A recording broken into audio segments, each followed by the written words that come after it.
No countdown, so you're on. You didn't warn me there wasn't going to be a countdown. God, the Sorry, I had communication. to change Right? it last minute. I had to change it last minute, and I All didn't good. have. So we're live.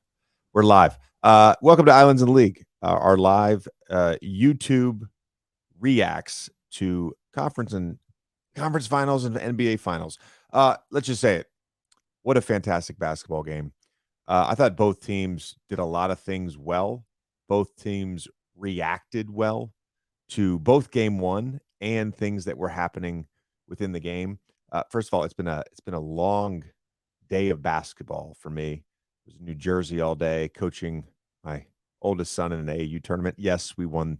We won the chip. We won our games and got a nice T-shirt out of it. Not this one that I'm wearing, but one that says, B-ball shootout champs. So very excited. And then I got treated to an excellent game too, and we have ourselves a series.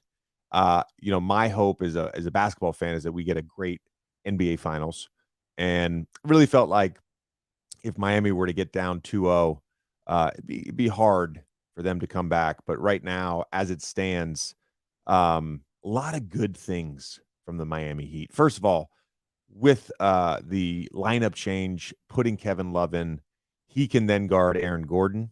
Jimmy Butler can guard Jamal Murray fully. I thought the way, especially to start the game, their physicality with Jamal Murray, both on and off the ball. Look, Jamal didn't have a bad game. He didn't have a great game for sure. 18 points, 10 assists, 15 shots. Never got into a rhythm. He hit the three late to cut it to three, but just never felt like Jamal got into a rhythm and played the way that he's played throughout these playoffs. And it's funny because I've talked about Jamal and I've talked about Jokic so much, especially recently, and the two-man game. And so much of what I have observed throughout these playoffs is how free-flowing it all has been, whether it's in a straight pick and roll or whether Murray's coming off a dribble handoff, whatever it may be. It wasn't that tonight. And a lot of that was just the physicality. Jimmy did a great job chasing him when he was off the ball, did a great job being into the ball. All the Miami Heat guys, really exceptional in that area. And Jamal's a great player. Still ended up with 18 and 10. So I thought that was great. Look, it was very clear early in the game as Miami, and this was a game of runs, and we'll get into a few of the runs that really were meaningful. But Miami gets out to an early lead, and it's very clear that Jokic has to be a scorer tonight. They did not want him to have another 14 assist game. The guy ended up taking 28 shots, scored 41 points. A brilliant game from him. I do all my notes for these games on my notes app on my phone, and I can't tell you how many times in my notes app I had Jokic tough bucket, Jokic tough bucket. But that was the Miami Heat strategy, right? We're not going to overreact to him scoring the basketball, even at times late in the game with a mismatch on Gabe Vincent, and he scores a tough bucket. Like they never even sent help. So I like that strategy. And yeah, I think back to 2011. We had beat the Hawks in 2010 4-0 in the second round. I think we won by an average margin of 18 or 20 points a game. And we got everything we wanted. We played them in 2011. They're like, we're just going to play Dwight straight up, and we're going to limit the shooting. We're not going to overreact to Dwight's rolls, Dwight's post-ups, whatever it may be. Dwight dominated the series, and we lost 4-2. Jokic doesn't want to play this way. So credit to the Miami Heat for, essentially forcing him to be a scorer, and that's what he was tonight. So I thought that was great from the Heat. The physicality again. And even early, look, Max Strus, credit to him for the major bounce back after going 0 for 10 from 3 in game one, hit 4 in the first quarter. I thought early even Butler and Bam were aggressive. They were facilitating and scoring. And Bam overall, I'll say this, he didn't score as many points as he did in game one. Obviously, he didn't take 25 shots. I thought his game was phenomenal, particularly in the second half. I don't want to overlook the second quarter run that the bench made from the Nuggets because I thought that was phenomenal. Christian Brown coming into the game, providing energy, gets out in transition, is getting deflections, he's getting steals. He's scored a couple tough buckets off a closeout. They're making threes. Aaron Gordon, Michael Porter Jr., Jamal Murray, like that run after trailing it to start the second quarter was huge. And it felt like Miami for a stretch there was dead in the water. And then it's Gabe Vincent. It's Kevin Love for three. It's the same guys that have been stepping up throughout the playoffs. They get them back, and it's a 6-point game. Third quarter, again, more Jokic scoring, all of that. But really, what kind of stood out for me in this game was the start of the fourth, where Denver goes into the start of the fourth with a lead, and Duncan Robinson scores 10 points in 2 minutes, gets him right back into the game. And up until that point, and Jimmy was out there, up until that point, Jimmy was primarily a facilitator. All of his drives, he's just looking to probe, looking to pass. And you kind of felt like, all right, if Miami can get this thing close and keep it close, Jimmy's going to take over down the stretch.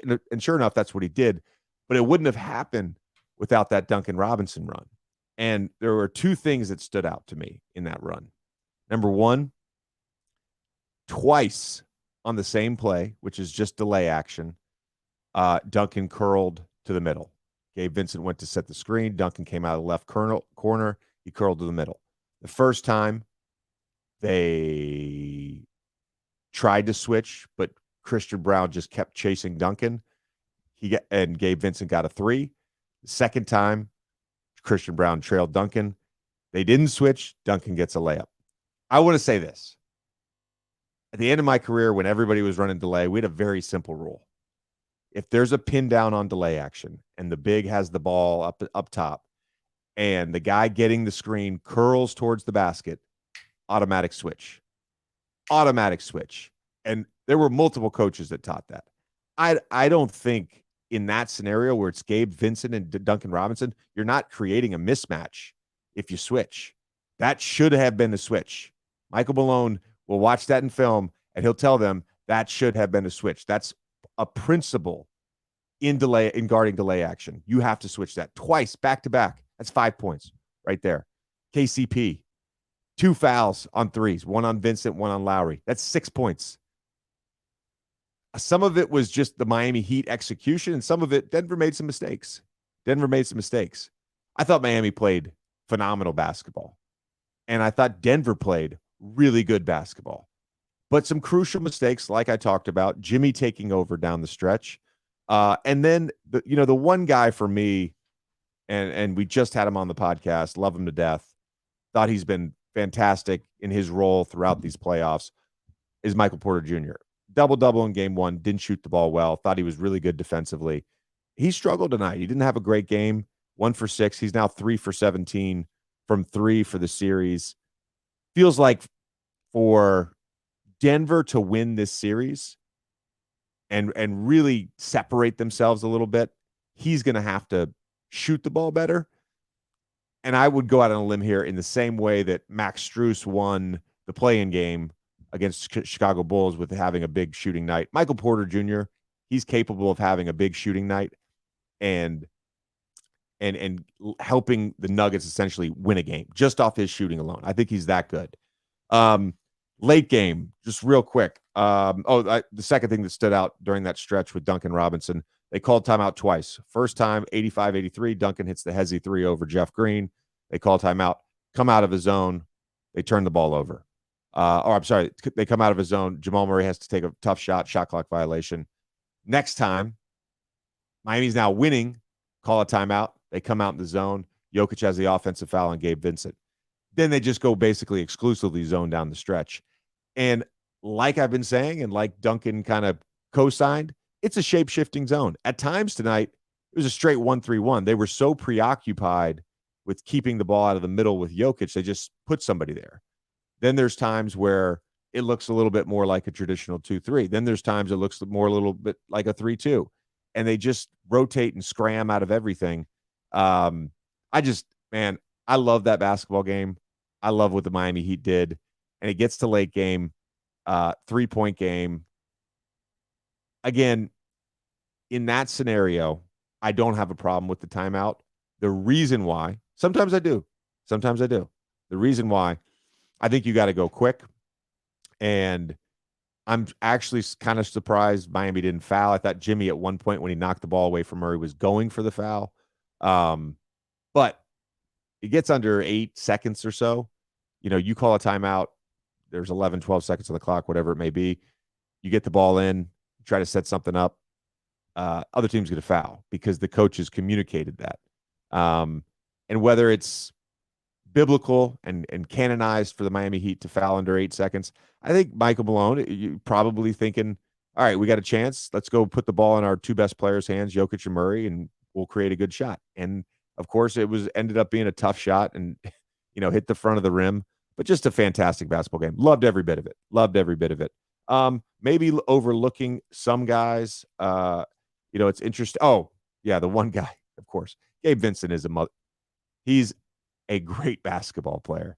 Has played amazing throughout the playoffs, and I thought tonight was, he was a big reason the Heat got the lead. He was a big reason the Heat got back in the game, and he was a big reason the Heat won the game.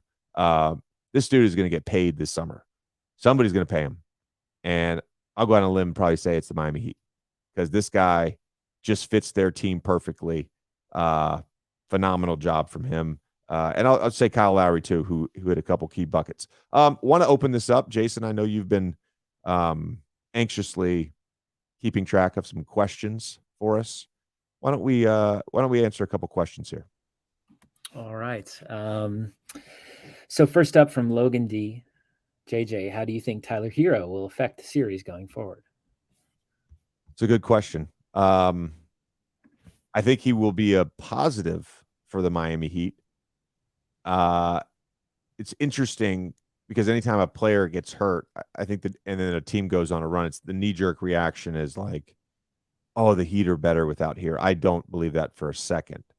And there's times where they're lacking in some off the bounce and shot creation. He provides that for sure. I'd love to see, him sort of be featured when Jimmy's not on the floor, in like those, second quarter, early fourth quarters. But I just think about this, the way the Miami Heat play, it's, I'm searching for the word a little bit, but it doesn't always feel like a hierarchy of this guy's got to get this amount of touches or this guy gets this amount of shots. They just play basketball, and Herro fits into that. So whether he comes back or not in game 3, whenever he does, he's just going to fit in because he can dribble and pass and shoot. And when you need a bucket, when you need something off the bounce, he's capable of doing that. It's just an added bonus for the Miami Heat. And like I said at the start of the video, look, we got ourselves a series, and he comes back. It's going to be even more interesting. Okay. This one is pretty existential and interesting. Feels like the Heat, this from Leloma Ball, feels like the Heat need to play a nearly perfect game to win, but somehow they always do. How is this possible? Oh, man. The comfort level, it is existential. I will say that. So there's obviously strategy stuff that happens game to game. There's makes and misses and competitiveness and, playing hard and effort, all that stuff. But there's something about the Miami Heat that they are so comfortable with competition. They are comfortable with a certain level of muddiness to a game. And not a lot of teams are like that. Not a lot of players are like that. And they just get complete buy-in they have gotten complete buy-in during these playoffs from everyone on that concept of just make it muddy, give us a chance to win towards the end, play hard, and it's just complete buy-in. I don't think they played perfect tonight. They shot the ball well. They certainly, you know, I thought Bam facilitating and out of delay action, short rolls, not just settling all the time for the little 15-footer or 13-footer.